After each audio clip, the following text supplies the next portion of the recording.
মৌসুমীর সংসারে সবাইকে জানাই স্বাগত।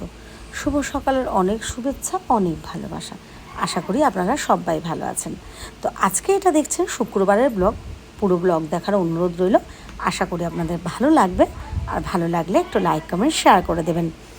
যারা পাশে থাকেন, পাশে আছেন, তাদের জন্য অনেক ভালোবাসা। আজকে দেখুন, সকাল সকাল উঠে কিন্তু রান্নাঘরের কাজ, ঘর গোছানোর কাজ সব একসাথে হচ্ছে। ঋষি এই ঘর দুটো গুছিয়েছে, সেটা ঋষি দেখালো।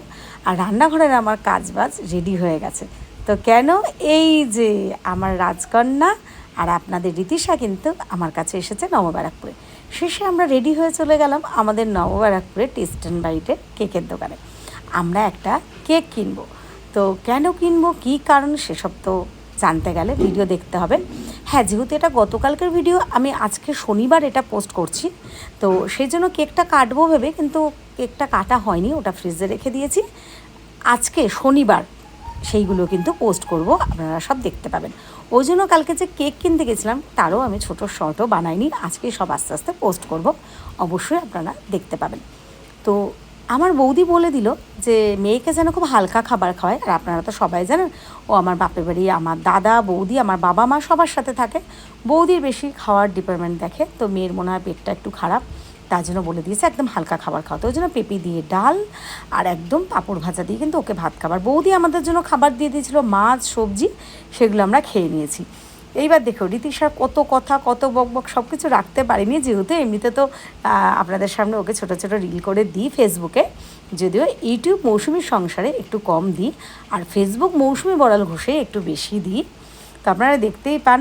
এবার আস্তে আস্তে কিন্তু বেশ সন্ধ্যা হয়ে যাচ্ছে, তো আমরা দুজনে একটু আহ্লাদ করছি, আর আমি বলেছি মা আমাকে একটু আদর করে দাও। এইসব আনন্দ করছিল। মা হঠাৎ করে একটা মানে গঙ্গা ফড়িং নয়, কালো ফড়িংগুলো যেগুলো উচ্চিংড়ি না কি বলে, ওরকম একটা উড়ে এসেছে, সেই নিয়ে রীতিশা গায়ে বসেছে, গলায় বসেছে। বেচারি কেঁদে কেটে একাকার ব্যাপার, কিন্তু আমি কী করে সামাল দেবো বলুন। ও তো উড়ে এসে নিজের মতো পড়েছে।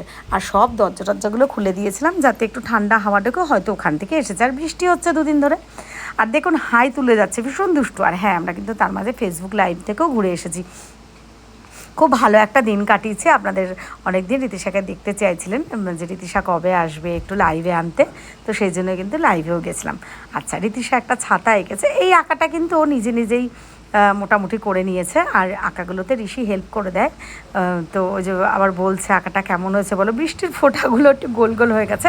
তো সব সময় যে ওকে হাতে ধরে আঁকাবো বা কিছু না, আর আপনারা যখন ভালোবাসেন ওকে ওর মতনই নেন, তো সেই জন্য আমরা কিন্তু চেষ্টা করি ও যতটা পারে সেটাই দেখাতে। তবে এটা তো জানেন, ও একা সেরকমভাবে কিছুই পারে না, তো আমরা কেউ না কেউ কোনোভাবে হেল্প করে দিই।